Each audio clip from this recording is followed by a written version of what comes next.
Welcome to PhilosoShe TV, a digital space dedicated to women exploring Stoic philosophy. I'm your host, Phi, and I invite you to join me as each episode is unapologetically deep, filled with relatable female humor and thought-provoking conversations and everything PhilosoShe, offering you insights how to integrate this ancient wisdom into your modern life. Today's video is a special edition from PhilosoShe Weekly, my 3-part newsletter that I send out to the Stoic Dahlia community, where we discuss Stoic topic of the week, food for thought, personal reflection, and an action, which is an exercise or 2 or 3 to help you integrate this week's Stoic lesson into your day-to-day life. Ready? Let's get started. Talk all you want, I know what I've been made for. Don't need applause, I don't stop, I'm a strong force. Got my own voice.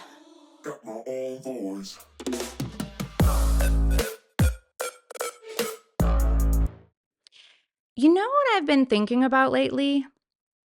Do you know what our problem is? Other people.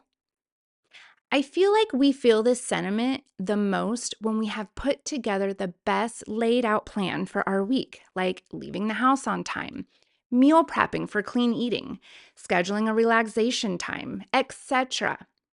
But then someone derails our plans somehow or some way and just messes it all up for us. See, other people, right? Wrong.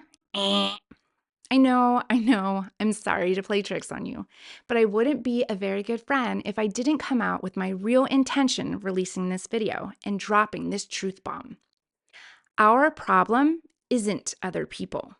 Our problem is us. So the Stoic topic of the week, drumroll, living in accordance with nature.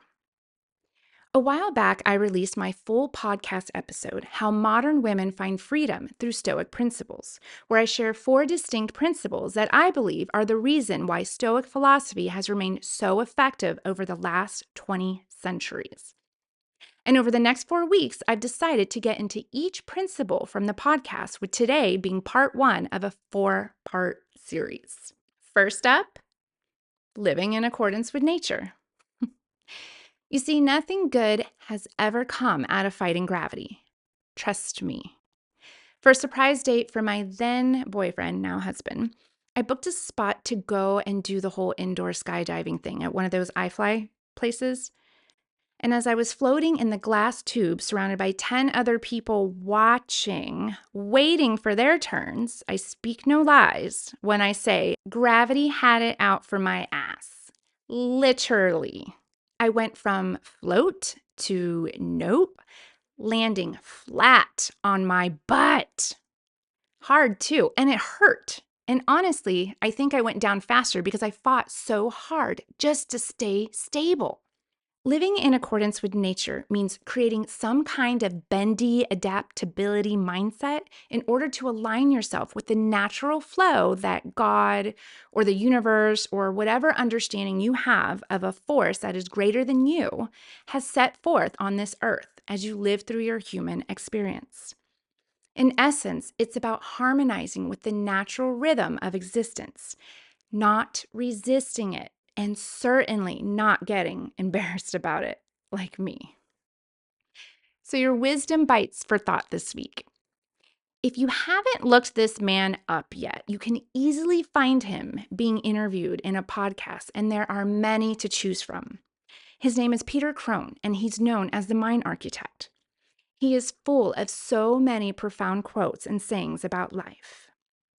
Here's one. A quote to chew on this week from him is, "Life will present you with people and circumstances to reveal where you are not free." All right, so your action for this week. Take Peter's quote into consideration and go about the rest of your week. Be your own watcher. Observe, or better yet, channel that chick that narrates all the crimes from the show Snapped and narrate the people or circumstances that come up for you this week that trigger a hot point in you. and just flow with it. If it's circumstances that might frustrate you, like traffic jams, long lines, flight delays, etc., consider perhaps you're not free from the need for control. Traffic jams force you to surrender control, which triggers frustration. Or perhaps you're not free from the pressure of time. Being late or delayed triggers stress and anxiety. Maybe you're not free from the expectation of a smooth ride. The unexpected disruption of traffic challenges your expectations. Maybe you're not free from the emotional attachment to arrival times. Your emotional well-being is tied to arriving on time, making delays unbearable. Let's say it's a person and they are a colleague, a family member, or a friend who consistently pushes your buttons. Consider perhaps you're not free from the need for approval. Their criticism or disapproval triggers your upset, revealing your attachment to external validation. Maybe you're not free from the expectation of harmony. Their conflict or disagreement challenges your desire for peace and agreement. Or maybe you're not free from the fear of being wrong. Their opposing views or corrections trigger defensiveness, revealing your fear of being wrong or vulnerable. Maybe you're not free from the need to control or change them. Your upset reveals your attachment to controlling or fixing the other person, rather than accepting them as they are. Think about this. What would your life feel like if you were free from reaction to any of those things? By recognizing and addressing underlying issues that don't allow you to go with the flow, you'll be well on your way to freedom, removing your focus from triggers and placing it on areas for growth, such as setting boundaries, creating realistic expectations, and releasing attachments.